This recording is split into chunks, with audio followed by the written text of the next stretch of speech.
नमस्कार, मैं जितेंद्र जैन और आप देख रहे हैं खबर समय जगत। आई नजर डालते हैं आज की कुछ ताजा तरीन खबरों। भोपाल मध्य प्रदेश में कोरोना संबंधी काम में लगे सरकारी कर्मचारियों को कोरोना योद्धा मानकर कोरोना संक्रमण के कारण उनकी मौत होने पर उनके परिजनों के लिए मुआवजे और परिवार के एक सदस्य को सरकारी नौकरी दिए जाने का प्रावधान है। लेकिन ये कोरोना योद्धा नीति सभी विभागों में लागू नहीं है। शिक्षा विभाग के कर्मचारी शिक्षक ही इसके प्रति प्राप्ति से वंचित हैं। इस बारे में चिंतक विचारक अशोक त्रिपाठी ने कहा है कि इस संदर्भ में पूरे प्रदेश के सभी विभागों में एकरूपतापूर्ण नीति बनाकर उसे लागू किया जाए, जिससे प्रदेश के सभी विभागों के कर्मचारी से लाभान्वित हो सकेंगे। कोरोना संकट से मृत कारिंदों की मौत के मामले में भेदभाव से कर्मचारियों का मनोबल कमजोर होगा। ऐसी स्थिति में उनसे सेवा भाव कायम रखने के लिए उनके हितों का ध्यान रखना जरूरी है। कोरोना वॉरियर्स के लिए जो सरकार ने नीति अपनी निर्धारित की है, अन्य कर्मचारियों के लिए, अन्य विभाग के, उनके लिए क्या नीति होना चाहिए, इस बारे में प्रकाश डालें।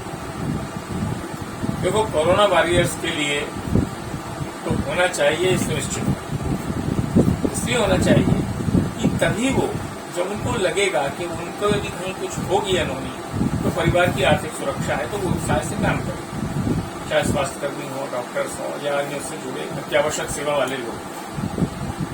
लेकिन अन्य कर्मचारी, तो अन्य कर्मचारियों में अभी शिक्षा विभाग की बहुत सारे शिक्षकों की ड्यूटी गणना सर्वेक्षण में लगाई।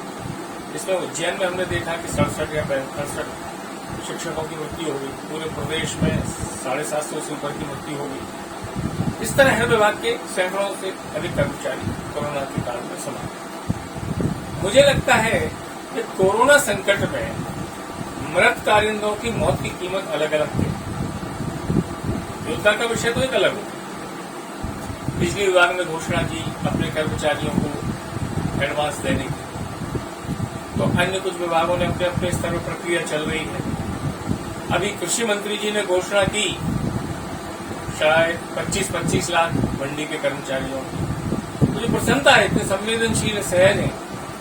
प्रश्न इस बात का है कि मंडी का कर्मचारी की जान की कीमत ज्यादा, नगर पालिका के कर्मचारी की कम, शिक्षक की क्या?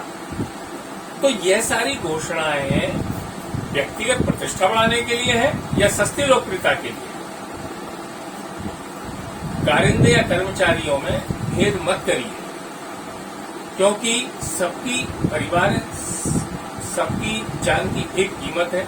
सरकार को इसमें कोई नीति बनानी चाहिए। यदि कोरोना संकट में किसी कर्मचारी की मृत्यु होती है तो वो क्लास 3 है तो ये, क्लास 4 है तो ये, क्लास 2 है तो ये, और वो जहां जिस पद पर रहा उसमें अनुकंपा नियुक्ति के जैसे जो प्रावधान है उसका सरलीकरण हो। तो कोरोना के कारण कारिंदों की मौत की कीमत अलग अलग नहीं होनी चाहिए। यह ठीक नहीं है, स्पष्ट नीति बननी चाहिए। धन्यवाद। खबर समय जगत के लिए भोपाल से संवाददाता शक्ति भारती की report. For latest news, subscribe to our channel and press the bell icon.